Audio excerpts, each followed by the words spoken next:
Ini Tuhan memberi tuntunan buat kita adalah tahun pembaruan besar. Katakan pembaruan besar. Nah, saya rindu untuk kita boleh sama-sama belajar firman Tuhan ini. Kita belajar dari satu tokoh yang namanya Yehuda. Amin ya. Siapa namanya? Dari Yehuda kita tahu Yahudi. Nah, nanti kita belajar. Tolong dibuka. Wes, keren nih. Saya sekarang bisa buat PowerPoint bagus, saudara. Haleluya. Dari gagal menuju berhasil. Saudara, sekali lagi gereja ini mengajarkan buat kita untuk kita percaya bukan kebenaran pribadi kita, tapi kebenaran Kristus. Amin. Jadi supaya kita ini enggak tertuduh Bapak Ibu. Orang gagal itu biasa. Orang berdosa bisa dipulihkan Tuhan. Jadi jangan merasa bahwa waktu kita itu merasa gagal, merasa lemah, lalu sepertinya Tuhan membenci kita. Tidak. Tuhan mengasihi saudara dan Tuhan ingin saudara mengalami janjinya. Katakan amin. Next, saudara, kita belajar. Saudara, arti Yehuda, saudara yuk baca sama-sama dalam Kejadian 29 ayat 35. Apakah saudara bisa lihat? Oh, tidak bisa ya. Haleluya. Kurang besar ya, maafkan saya saudara, berarti saya harus belajar membesarkan itu saudara. Nah, saudara perhatikan firman Tuhan gini. Lalu ia mengandung pula dan melahirkan seorang anak laki-laki, maka ia berkata, sekali ini aku akan bersyukur kepada Tuhan. Itulah sebabnya ia menamai anak itu Yehuda. Yehuda ini anak keempat dari Yakub Bapak Ibu. Lea menamai Yehuda artinya itu dari kata yadah.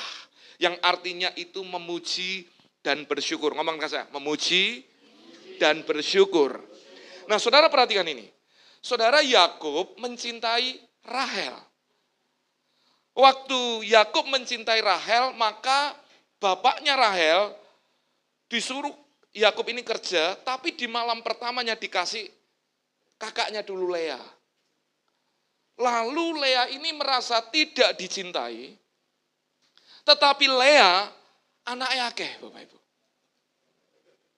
Anak pertama itu Ruben, artinya Tuhan mengerti penderitaanku. Berarti saudara bisa membayangkan kondisi Lea, dia dikawini oleh Yakub, tapi tidak dicintai oleh suaminya. Tangkap ya? Maka namanya Ruben, dan ini saudara, nama anak itu menjadi sesuatu apa yang sedang terjadi pada hari itu, dan bagaimana nanti ke depannya.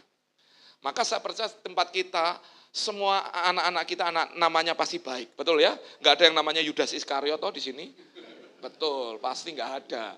Nah, saudara kenapa? Bahkan kalau orang dibaptis, tak kasih nama ya, mau nama siapa? Pasti minta namanya bagus. Esther lah, mau kasih nama siapa?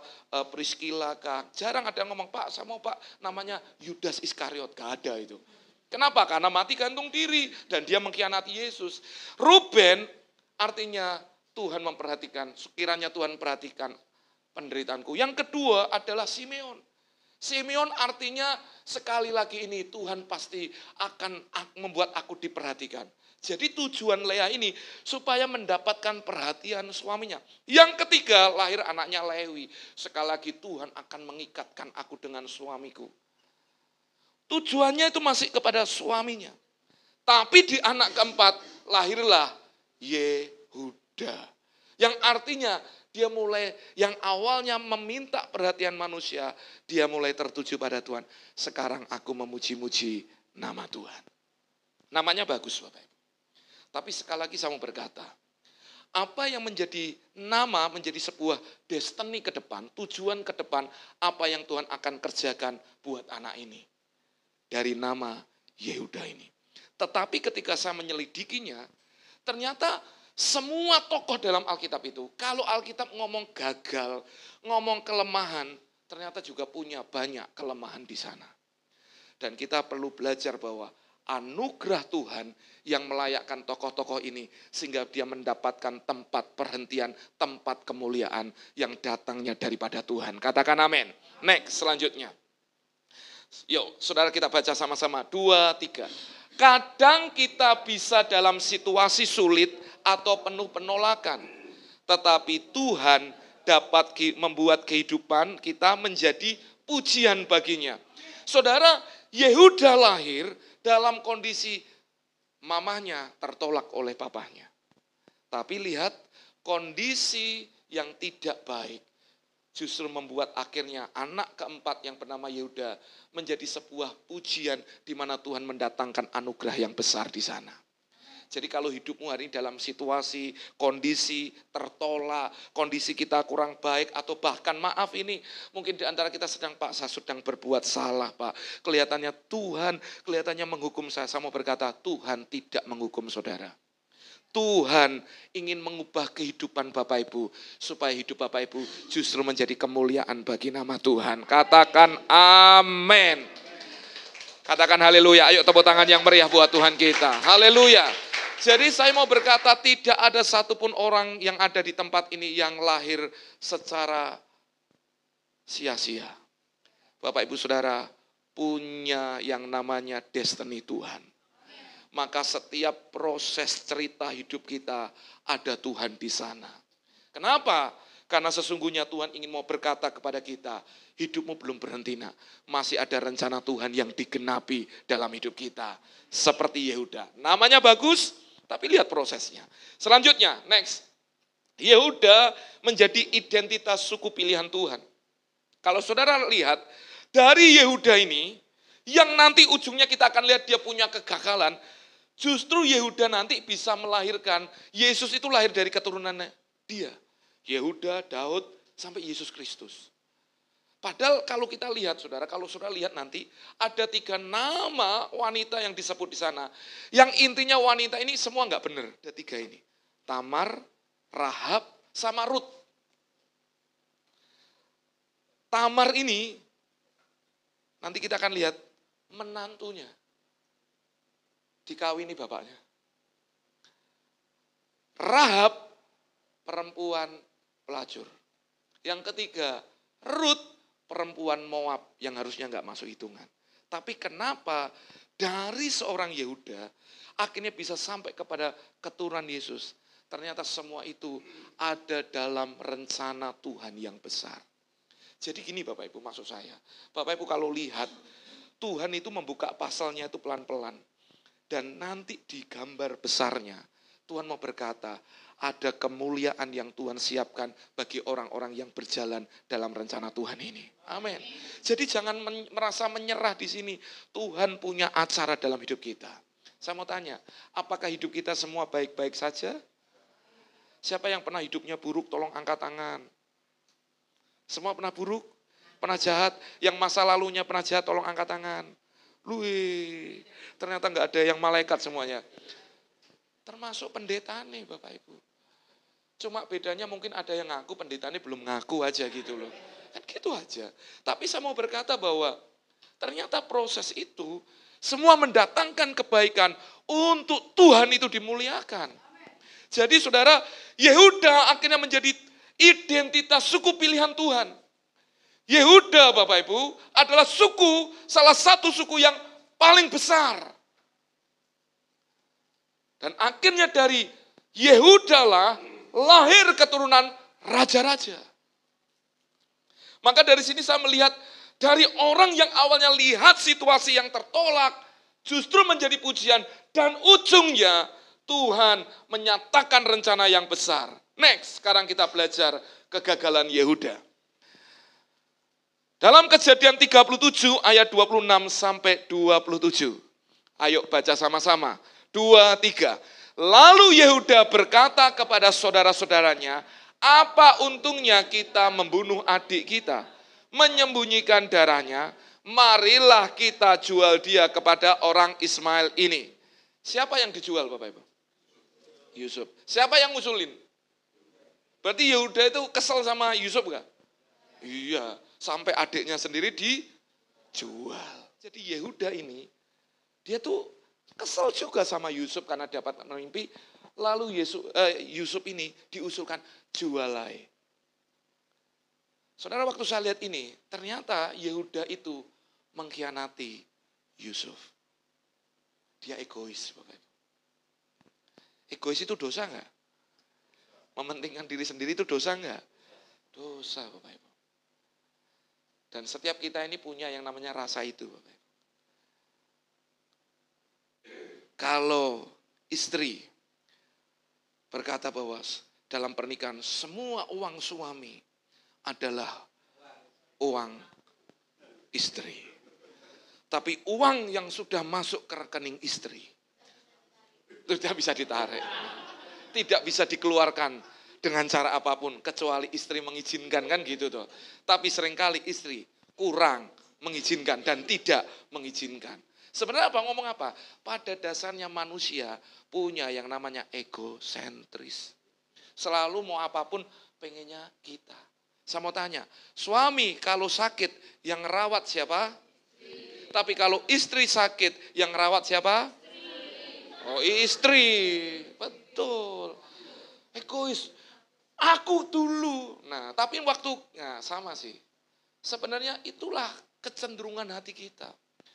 Yehuda, dia tahu nih Yusuf ini disayang banget sama bapaknya. Jual aja loh. Dari orang yang artinya pujian, malah adiknya dijual loh Bapak Ibu. Jual aja gak apa-apa, hilang-hilang siji ra apa-apa, si ono sing liya, gitu kan istilahnya.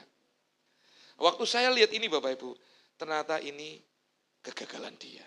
Yang kedua kegagalan dia, yang lumayan fatal Bapak Ibu, adalah ini. Kejadian 38 ayat 15-16 dikatakan, ketika Yehuda melihat dia ini siapa? Jadi posisinya gini, Yehuda Bapak Ibu mau musim menuai gitu. Dia mau datang ke tempat sahabatnya di Adulam. Di jalan itu dia lihat perempuan telekung itu tutupan muka gitu Bapak Ibu. Maka dikatakan gini, ketika Yehuda melihat wanita itu disangkanya dia seorang perempuan karena ia menutupi mukanya. Lalu berpalinglah Yehuda mendapatkan perempuan yang di pinggir jalan itu serta berkata, marilah aku mau menghampiri engkau, alias gini, aku mau check in sama kamu gitu bahasanya gini. Lalu sebab ia tidak tahu bahwa perempuan itu kamu tanya, berarti kebiasaan Yehuda kayak gitu enggak? Kebiasaannya kalau lihat perempuan gini, wes gak apa-apa lah. Yang penting kembali ke rumah, kan gitu. Banyak pria seperti itu Bapak Ibu. Tapi saya tahu pria-pria di sini adalah pria yang setia. Katakan amin. 1, 2, 3. Pria sejati. Yes, gitu Bapak Ibu. Oh yes, amin. Saudara, lihat nih. Waktu lihat wanita di ujung jalan, aku mau menghampirinya. Dan ternyata itu adalah menantunya. Jadi gini, Yehuda punya anak, namanya itu yang dari perempuan Kanaan, istrinya itu Sua, orang Kanaan. Padahal sebenarnya orang Israel itu gak boleh kawin sama orang Kanaan Bapak Ibu. Tapi namanya orang pilihan, yang namanya kalau cantik, mungkin gini, semua hukum itu hilang. Dan yang terjadi akhirnya dia menikah. Lahirlah anak Onan, sama satunya lagi, saya lupa. ini kawin sama Tamar. Tidak punya anak. Karena apa? Ini memberontak sama Tuhan. Mati akhirnya. Onan disuruh levirate marriage Bapak Ibu. Jadi dalam budaya Yahudi itu gini. Kalau kakaknya menikah dan nggak punya keturunan, maka adiknya itu harus membangkitkan keturunan buat kakaknya ini. Supaya nggak hilang. Maka Onan ini mau kawin sama si Tamar ini istilah saya. Tapi maaf Bapak Ibu, setiap mereka berhubungan, itu intinya benih itu dibuang. Itulah leverage. Tapi dia, posisinya dia mau ngawini anaknya, tapi dia tidak mau memberi benih buat supaya kakaknya ini. Kenapa? Karena Tuhan punya rencana atas Yehuda di ujungnya, supaya ada keturunan yang dilahirkan buat Yehuda. Ternyata anak yang kedua ini jahat di mata Tuhan, mati juga. Yang ketiga anaknya, ini Bapak Ibu, enggak dilihat wanita yang dikiranya wanita sundal, Yehuda menghampirinya. Dan akhirnya saudara, di Kejadian 38 ayat 24 dikatakan nih, sesudah kira-kira 3 bulan dikabarkan kepada Yehuda, Tamar menantumu bersundal. Dan bahwa ia telah mengandung dari persundalan ini. Lalu kata Yehuda, yuk baca sama-sama. Bawalah perempuan itu supaya, ngeri gak? Ini loh, roh agamawi itu akan menuntut orang, bawalah dia yang melakukan dosa, dibakar. Begitu setelah diperiksa, karena wanita ini pintar Bapak Ibu, minta artinya itu sebuah pegangan untuk supaya nanti digantikan dengan. Ternyata tanya, siapa yang empunya ini? Ketika ditunjukkan, ternyata itu ada tongkat sama capnya. Miliknya siapa? Yehuda. Jadi akhirnya harusnya kalau lihat ini, bawalah Yehuda itu, bakar dia, harusnya gitu. Tapi akhirnya puji Tuhannya, Yehuda ngomong kayak gini, ayat 26. Yehuda memeriksa barang-barang itu, dan itu barangnya siapa? Barangnya Yehuda. Bukan aku, tapi perempuan itulah yang benar. Karena memang aku tidak memberikan dia kepada Shelah anakku. Maksudnya gini, anak yang ketiganya enggak diberikan untuk kawin sama Tamar ini. Saudara, waktu saya lihat ini Bapak Ibu, Yehuda ini punya, next, gagal dalam kekudusan. Kalau sudah gagal dalam kekudusan kan berarti gini, kalau ketemu istrinya akan nampak baik, di belakangnya bersundal, kan gitu istilahnya. Ini kelemahan Bapak Ibu, ini dosa. Tapi saya melihat seperti ini, tapi orang yang model kayak gini, kok dipilih Tuhan sampai keturunan Yesus itu loh. Tuhan itu berarti baik ya Bapak Ibu ya. Bapa, kau sangat baik, dia baik. Waktu saya merenung ini Bapak Ibu, kelihatannya kayak dalam pikiran kita kok nggak adil ya. Tapi sesungguhnya, next coba. Kegagalan dan dosa tidak harus menjadi akhir hidup kita. Katakan amin. Jika kita bertobat, artinya apa? Ada renewal, pembaharuan besar buat kita. Tuhan bisa memulihkan kita. Amin. Saudara, setiap kita punya cerita di masa lalu. Mungkin cerita kita bisa jadi kayak Yehuda. Kita bukan orang benar. Kita mungkin punya banyak hal yang salah. Tapi toh itu jangan sampai membuat kita akhirnya menjadi berhenti dengan hidup kita dan terus hidup dalam keadaan berdosa. Waktu saya melihat ini Bapak Ibu, Tuhan tunjukkan satu.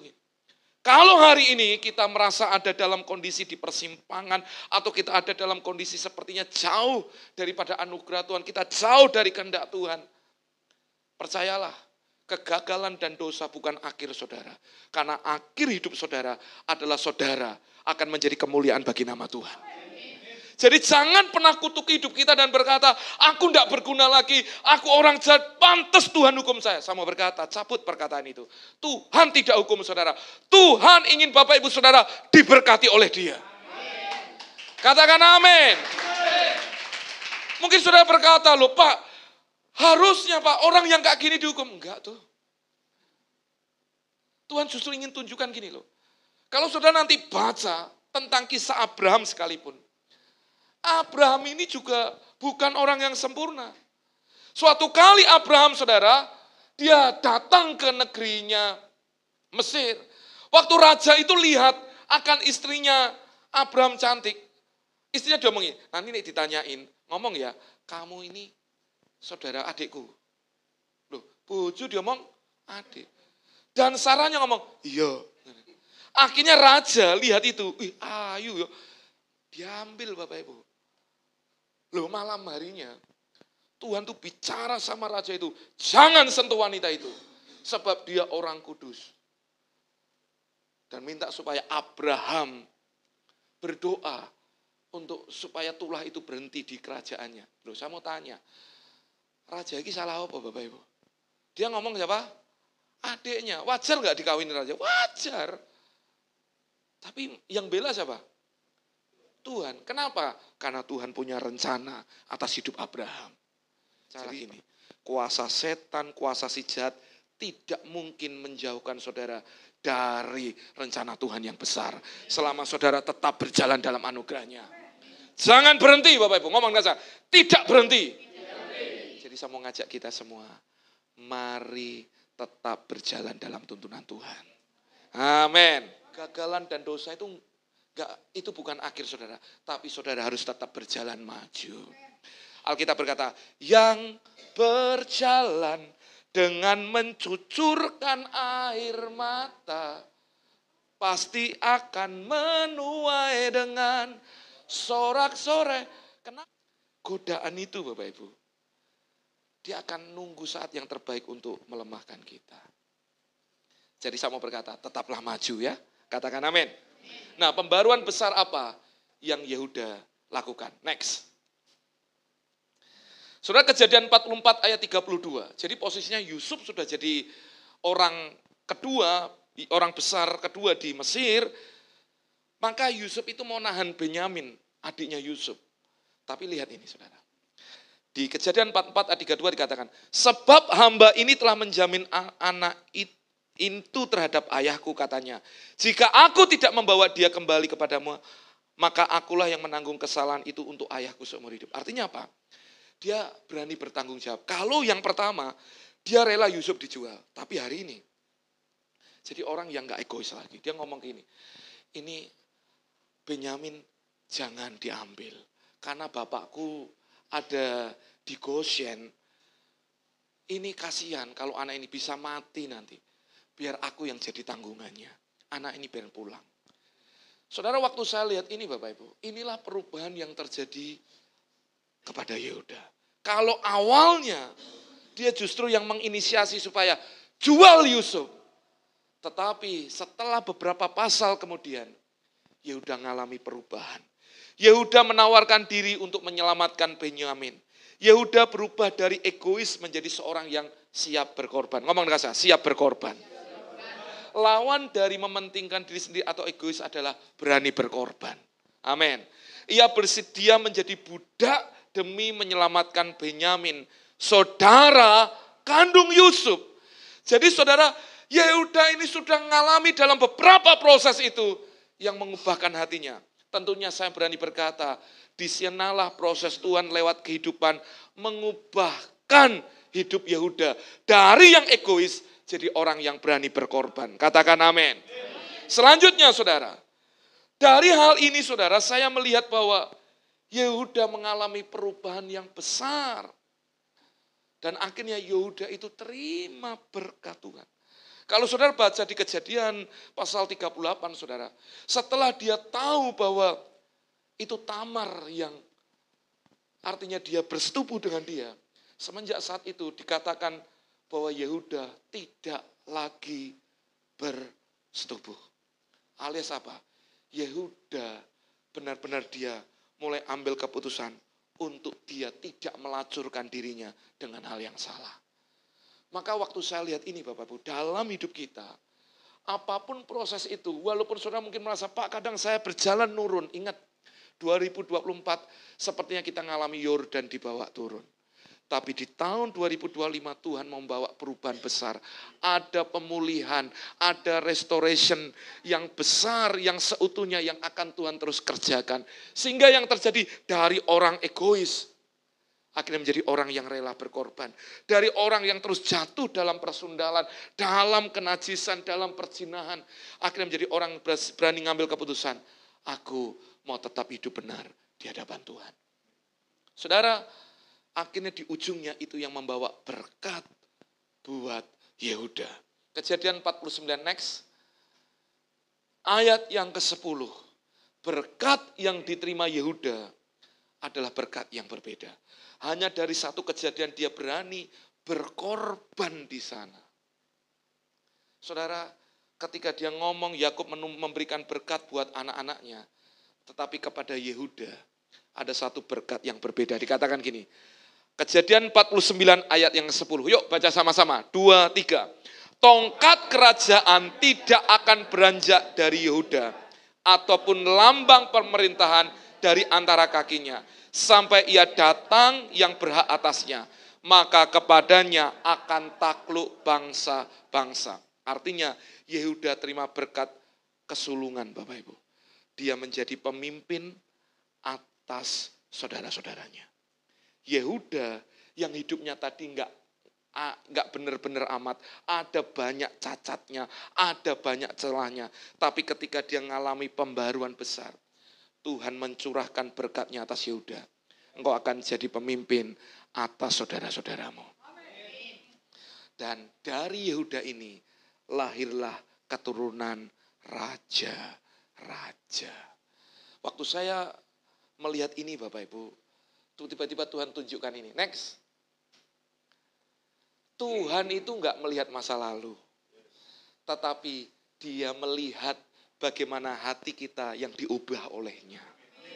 Jadi selama hati kita itu mau berubah, mau berjalan, Tuhan aku mau Tuhan, tolong aku. Dengar ini, berkat yang diterima Yehuda, berkat yang sama dalam kapasitas kita hari ini, untuk kita juga bisa mengalami berkat-berkat yang Tuhan janjikan itu terjadi dalam hidup kita. Amin. Jadi jangan hakimi diri kita. Kalau saudara merasa, Pak, saya salah, Pak, saya enggak sempurna. Duh, sopo sing sempurna? Semua kita ini Bapak Ibu. Kita ini hari ini ada. Semua karena anugerah Tuhan. Ini dari dulu Muslim. Ini dari Sumba. Mereka keras Bapak Ibu. Semua punya. Tapi kemarin saya lihat di retreat, mereka bisa terbuka satu sama lain. Saya berharap biarkan pemulihan itu terus terjadi dan terus terjadi sampai kepada di sini. Jangan lihat yang lalu. Kalau orang sudah dipulihkan, nggak usah lihat yang lalu-lalu. Karena yang lalu itu sudah ditinggalkan. Tuhan tuh lihat bagaimana proses ketika hati ini dipulihkan. Berarti kalau ada sesuatu yang baru, Tuhan mencurahkan berkat di sana dengan berkat yang baru. Amin Pak Evan. Jadi apa yang dikerjakan, yang diterima apa? Harus bagaimana? Ngomong sama jemaat. Ayo ngomong aja. Ya berkat Tuhan yang berikan itu sangat luar biasa pada saya. Dikasih mujizat-mujizat yang luar biasa. Sudah dipulihkan kemarin di retreat. Sudah tidak ada lagi. Sudah ya jalan terus bersama Tuhan. Amin. Amin. Amin. Amin. Setiap hal-hal dalam hidup kita. Semua kita pernah disakiti Bapak Ibu. Tapi kita pernah nyakiti juga tahu orang lain. Jadi sebenarnya impas. Jadi gak usah dipendem-pendem, lepasin. Nah, dalam hidup mereka Bapak Ibu. Pak Evan ini pernah Bapak Ibu ngalami mujizat Tuhan. Dulu ada lymphoma, benjolan di kakinya Bapak Ibu. Gede Bapak Ibu saya lihat. Tapi Tuhan itu buat mujizat. Sampai akhirnya Tuhan izinkan pecah. Dan hari ini sembuh total Bapak Ibu. Nah, itulah Tuhan kita. Tuhan yang selalu ingin bicara. Jangan berhenti, nak. Ada rencana Tuhan yang besar. Ngomong single gini, jangan berhenti. Kalau yang suami istri ngomong ini, teruslah mencintaiku. Gitu. Amin. Amin. Amin. Ngomong gini, wah ini. Iya. Amin ya. Terus artinya, wah ini apa ya artinya? Aku cinta kamu. Cu Yesu aini, Cu Yesu aita, Cu Yesu. Kan lihat yang di belakang. Ngomong, yang di belakangku masa lalu. Hari ini berkat Tuhan yang aku terima. Masa depan janji Tuhan buat saya. Katakan amin. Haleluya, yuk tepuk tangan buat Tuhan. Jadi semakin sayang ya Pak Evan ya. Amin, disayang sekarang istrinya. Disayang, dipeluk toh. Nah, dipeluk. Ya, puji Tuhan. Ini Bapak Ibu, silakan duduk Pak Evan. Nah, Bapak Ibu saudara kasih, Tuhan ini yang penting. Kalau Bapak Ibu meluk istri saudara itu harus bangga. Ternyata Yesus itu disebut singa dari Yehuda. Di Wahyu 5 ayat 5 dikatakan gini, lihatlah singa dari suku Yehuda, yaitu tunas Daud telah menang. Nah, iblis, setan itu Bapak Ibu, dikatakan seperti singa yang mengaum-ngaum. Tapi dia bukan singa, ingat ya. Yang disebut singa dari Yehuda adalah Yesus. Tapi iblis mengaku seperti singa. Berarti dia sebenarnya bukan singa. Kenapa? Perhatikan next. Ternyata singa Yehuda itu punya pengertian ini Bapak Ibu, 3 ini. Dia raja yang berkuasa, ngomong dengan saya. Raja yang berkuasa, pemimpin yang sejati. Yang ketiga, dialah penggenap janji Tuhan itu. Jadi makanya pewahyuan tertinggi dalam Alkitab adalah ada di dalam Yesus.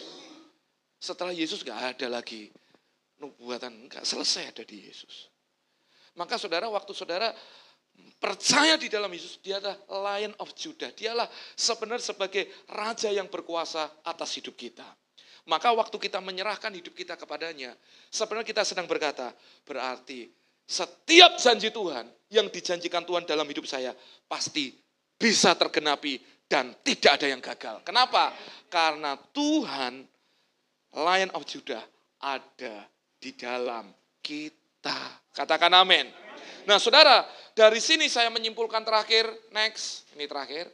Yesus adalah harapan dan keselamatan kita. Jadi saudara mau apapun hari ini, lihat. Yesus yang sudah mengawali dan dia juga yang akan mengakhiri pertandingan iman kita dengan sebaik-baiknya. Amin. Jadi jangan ada yang mengutuki dirinya dan berkata gini, aku kurang baik, aku kurang gini. Ayo datang sama Tuhan. Kalau engkau merasa ada banyak kekurangan, datang kepada Yesus. Karena dia yang akan memulihkan segala sesuatu dalam hidup kita. Jadi ujungnya, Yehuda benar-benar menjadi pujian bagi Tuhan. Katakan amin. Lewat semua kegagalan toh, berarti sebenarnya saya mau ngomong Yehuda itu siapa? Ya kita semuanya.